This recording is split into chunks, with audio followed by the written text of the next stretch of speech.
Hi, my name is Ernestine Lyons and welcome back to my channel. And if you're new here, this is my channel where I talk about language learning, the world, politics, history, and of course, environmentalism goes right into that bucket. So I was having a conversation with a friend who has decided to become this climate change justice warrior. And, he left me with a quote that said, he essentially said that the world will burn and starve if we don't do something about, just carbon offsets and eliminating, the causes of climate change and global warming and things of that nature. So I just kind of wanted to get back to something that I felt was very important. And, you recognize that there's so much being done, in the corporate side of things, and folks are recognizing that we only have one planet. But I know I used to get into these videos that talked about, having a capsule wardrobe and ways to save your planet and we had a conversation with Rob Greenfield, and I just wanted to get into how to reduce your carbon footprint, because I think that we are a very consumer-based society, and so we put a lot, especially looking at social media, we put a lot into image, and we buy things to all this conspicuous consumption, hoping that it'll fill some void. And I know that since I got a house, I have been filling it with things, whereas for a long time I strive to be a minimalist and to have as few possessions as possible. And if I do have possessions, I wanted them to be very intentional. I wanted to, own things that, were going to be reduced, reused, recycled. And, the city I lived in actually ended our recycling program, and I wanted to really advocate for all of these ways to bring back recycling. And some of those efforts kind of fell to the wayside. And right now I'm even wearing things from like Shein, which is a fast fashion place. And so I just kind of wanted to get back to some of the causes that, can really help fuel being more environmentally conscious, and ways we can do more of that. So the first thing is no fast fashion.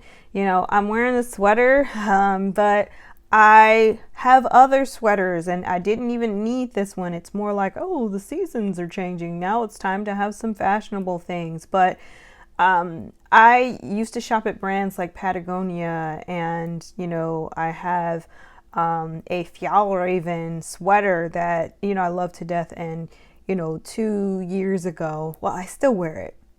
But these are brands that are more sustainable. So if you shop more sustainable brands, then, you're going to have items that are made out of great quality, breathable materials like wool, cotton, linen, and they're going to stand the test of time. I know that, if I were to wash the Shein, sweater, I'm quite sure it would just unravel and shrink, and, it's going to be worse for the wear after a few washes versus, my Patagonia sweater, or even my other favorite thing, which brings me into don't buy these things. Don't buy anything. Go and, live your life where you are relying less on buying new things to fill this void, and thrift. I love thrifting, and you can find a lot of really great materials, and you're going to get into those cottons, those linens, and those things that are made to last, and they're older, and they are things that somebody has worn and loved, and it's not sitting in a landfill, but now you have another opportunity to wear those things, and they're going to be more durable because they made it to the Salvation Army. My camera died, and so now I am back filming with this inferior quality MacBook Pro camera, but I still have a great microphone. All right, so we were talking about ways to eliminate waste and, off the carbon offsets. So in addition to shopping less, shopping sustainable brands, or thrifting, those are some of the ways that you can definitely, just eliminate the whole fashion waste industry, which is very toxic in itself. And I know that there are a lot of tech startups that are, really devoted to, making sure that the environmental footprint of the fast fashion industry or fashion waste is eliminated, because it causes a lot of dyes and runoffs and pollutants and microplastics that end up in, our water systems, and not to mention the less equitable practices that happen in the emerging markets and developing economies, where a lot of these garments are manufactured. You've got folks working in sweatshops and, less than hospitable conditions. And then also, there's not a lot of kind of checks and balances with companies like Shein. And there are tons of videos out there that talk about how Shein has just, as a company, not really done best by the folks who are in these developing countries, just really working really hard, and not really getting the best and the most fair shake in how things are being manufactured. But this can be said about a lot of companies. I know Nike and, other brands also have used talent from the emerging markets and developing economies, and there have definitely been issues there with just more harmful practices when it comes to manufacturing, and the human cost of this garment that cost $6 to make. The person making it made literally probably 40 cents, and then you're going to be charged either, and it's just going to end up in a landfill, because the cycles in which we own more clothes, and the cycles in which we keep these clothes, they're being cycled through our wardrobe so quickly. So we'll have them for a season and literally throw them away. And so let's just be more conscious about how we're wearing things, and why we want to wear them, because owning this Shein sweater didn't make me any happier. So that's just something that I think is a price that's too steep when it comes to the environment and its impact.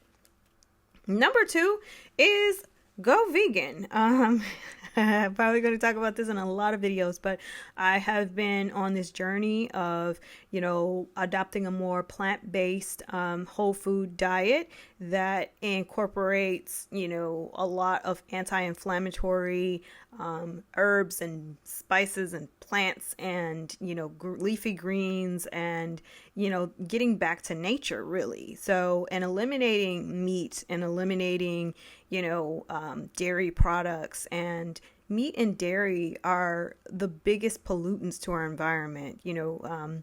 Just the way that meat, particularly in America, the way that meat is manufactured, in dairy, these slaughterhouses that are, just terrible for the animals. The animals are living in terrible conditions, but there's also, just so many chances for you to be exposed to different viruses. The COVID-19 pandemic was actually a zoonotic disease, which came from animals. So, you've got that to think about. And, I just find that I have less inflammation personally when I'm not consuming meat and dairy. So no cheese, no milk. I've been staying away from milk for a very long time. Every once in a while, I will indulge in ice cream and just suffer the consequences. But that's a few and far between kind of thing that happens with me. I'm more likely to use oat milk. Shout out to Oatly. Maybe you should be a sponsor.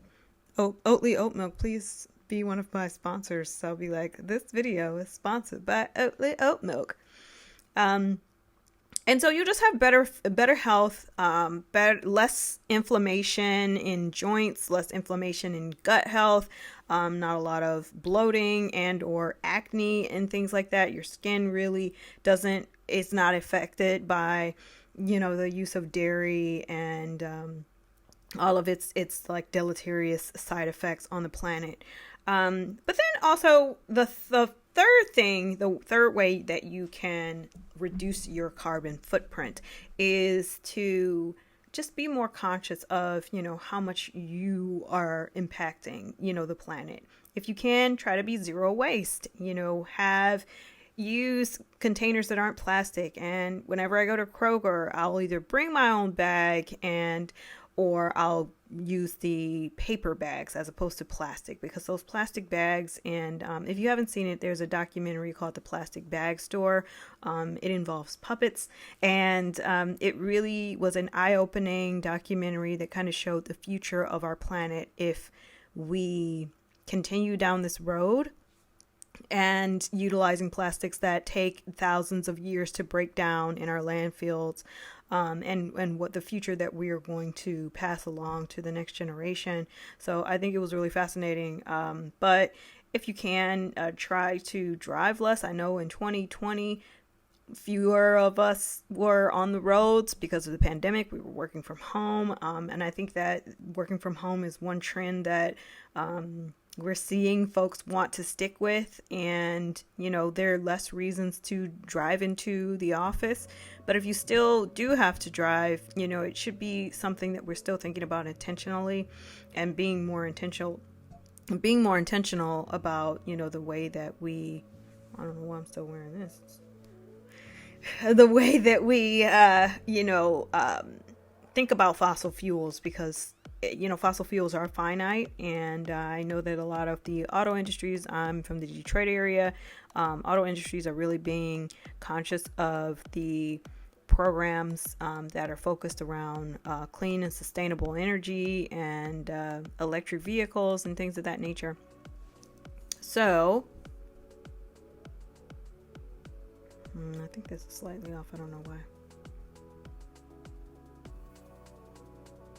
Recycle when you can, if your city has recycling options, and just be that person who is going to bring their own containers. Starbucks with the straws, I don't know what happened with that, but I try to use paper straws whenever possible, and just try to avoid plastics altogether, because we're going to use them. And the funny thing is about the paper bag store documentary that I mentioned, there were a group of explorers, years after our era was over, and they found, remnants of what our lives were like, in the 21st century. And they were finding our plastic straws. They were finding our plastic, cups from restaurants. They were finding, our plastic bottles, and they were just speculating about, like, this is what ancient humans used.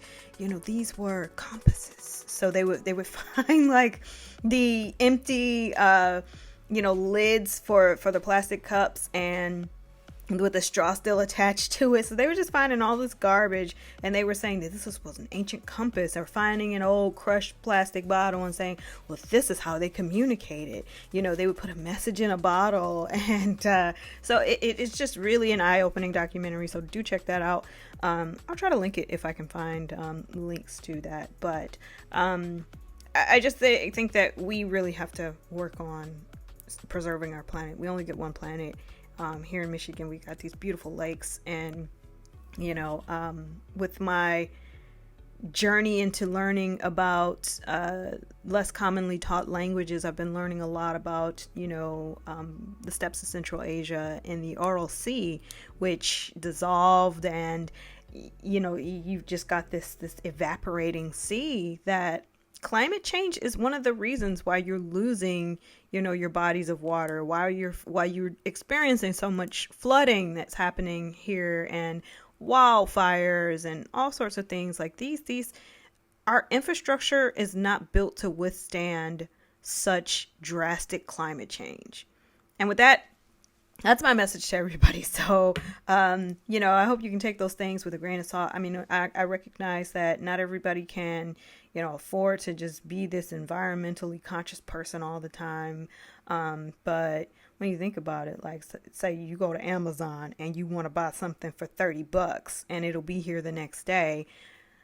I go to the Salvation Army, and they do something called 5 for 5 on Fridays, where you get 5 items with whatever ticket color that they have that day, and you end up with, beautiful items versus that one thing that you were going to get from a fast fashion retailer, a big box retailer. And, you just got to think about the human cost of all of that packaging, shipping, costing our planet, and, all this transport. You're driving around and you're having things shipped from, overseas. And when you can just source things locally and live, getting back to the way that we used to live. I know that like my grandparents, would just buy things that were built to last, or make things made out of really great materials like cotton, linen, muslin, and all of these materials that I remember hearing about when we would go to the fabric store. But they would use these materials, they would make these things, and they would keep them. And they had fewer clothing items, but these clothing items were durable. They were meant to last. They didn't end up in a landfill, and if they did, they would break down. So we've got to be more intentional about that whole fashion component, and even what we put into our bodies. And drinking so much bottled water. I always carry around a metal water bottle, because there's so many microplastics that are getting into our systems, and then they're causing infertility, and they're causing all kinds of issues where we're ending up with cysts, we're ending up with acne, we're ending up with just all sorts of things that are man-made health ailments. So well, that's it for me today, and just love your planet. You only get one. All right, bye everybody. Thanks for watching. Remember to like, comment, and subscribe, and hit the bell if you want to get notifications for when my videos are released. All right, have a great one. Bye everybody.